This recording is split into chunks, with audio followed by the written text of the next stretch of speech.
মাটি ডাইরেক্ট মাটি, এই যে মাটি দিয়ে মনে করেন ডাইরেক্ট বানাইছে, মানে উড়ে উড়ে নি যায় না। এই যে এই দেখেন, এই খুললি গেছে, এই দেখেন এই অবস্থা দেখছেন একবার। এই যে মানে দুর্নীতির লেভেলটা কোন জায়গায় থাকলে আমি বুঝি না।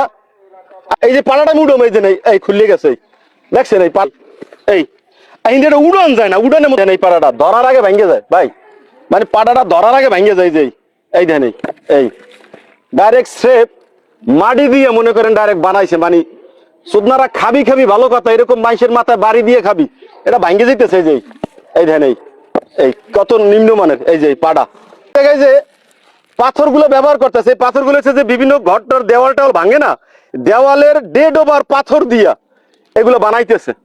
তারা বানাইয়া পাশে রাখছে, আমি উড়াইতে পারি না, ভাঙ্গে যায়। এই দেখেন এই দেখেন এই দেখেন আমি এটা উড়ে উড়ে উড়ে নি যায় না। এই যে এই দেখেন এই খুললি গেছে, এই দেখেন এই অবস্থা দেখছেন একবার। এই যে মানে আপনাদের মতো কন্ট্রাক্টররা কিভাবে কাজ পায়? আপনি কাজই বোঝেন না, আপনি আসেন এখানে মাটি দিয়ে আসেন আপনি পাড়া বানাইতে, এলাকার মানুষজন এই সিরগে বিরগে পরিগে মরিয়ে গেলে আপনি দেখবেন, আপনার তো একটা জান চলে যাবে, আপনি তো কাম করি হাওয়া, আপনার কাজ দেখে এটা।